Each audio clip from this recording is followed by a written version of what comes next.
Yeah, it's amazing how much impact you have in America, and everything you say becomes a national story. And the story that was picked up recently is that you talked about brainwashed blacks holding up the success of black people. Can you clarify what you meant with that? Exactly what I said. You know, there's this perception, you know, we're talking about Russell Wilson. There's a faction of black people, you know, I grew up with these guys. When you try to do well in school, they tell you you're acting white. When you speak intelligent, they're telling you you're acting white. We should have more black kids speaking correctly. We should have more black kids going to college, getting great jobs. You know, part of the problem is we teach. That's one of the reasons I made the role model commercials. We tell blacks unless they can be entertainers or jocks, they're not successful. We can be doctors, lawyers, engineers, teachers, firemen, policemen, but there's a perception among some black people, and I got more support now than I got negativity. I know some of the that's like them jackasses who are looting. Those aren't real black people. Those are scumbags. No, real black people, they're not out there looting. I just watched a great story on CNN where a bunch of folks, really amazing folks, wouldn't let them burn down an establishment. It was a great story. You know, I was in Philly this summer when I saw 4 black kids went in a store and left money when nobody was in the store. But unfortunately, the way the media portrays a lot of black people, we only put the negative black people on television, Mike. We don't put the good, hard-working black people. And that's what I said, and that's what I meant. There's a perception among some black people, you're not a thug, a hood rat. You don't wear your pants down by your ass. You're not black enough. And they always holding us back, plain and simple. And I ain't shutting up, and I ain't backing down. Well, and you never do. So since you brought up Ferguson, let's bring that up because we've been talking about it in the first hour of this show. Mm-hmm. Your reaction to the reaction in Ferguson. Now, not me as a white person, I see that as a reflection of black America's mistrust of white authority and the American judicial system. And I mean, to me, it was going to happen because there's just no trust out there. How did you see that whole situation? Well, I thought it was really unfortunate.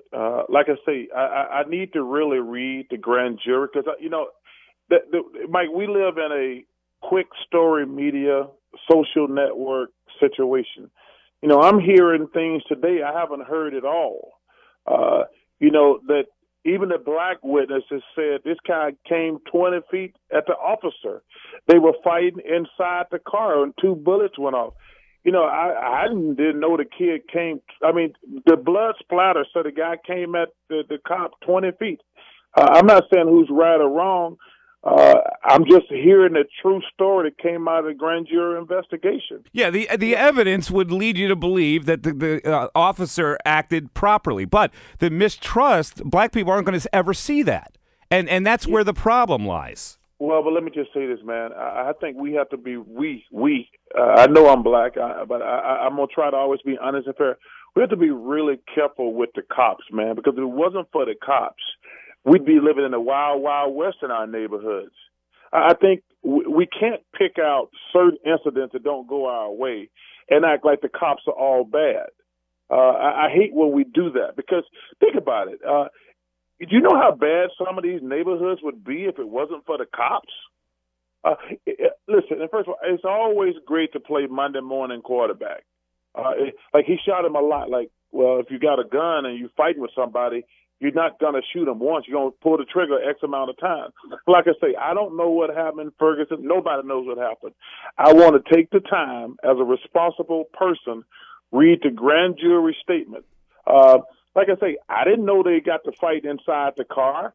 That what tells me something like, wow, there's 2 shots in the car, and it's been proven that the young kid came toward this guy for, I want to say 22 feet. I didn't know that until this morning because the media has rushed. You know, I can't believe anything I hear on television even. Well, you got to understand that most of this evidence, though, is coming from the mouth of the police officer. That there isn't a witness but there's forensic evidence. Yeah, the forensic evidence would indicate that he acted properly, but he's also telling the story. And I don't know, like the other witness. But I'm saying, I was 3 or 4 witnesses who were black said exactly what the cops said.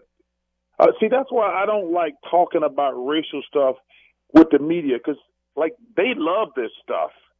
They love to see not even a great story.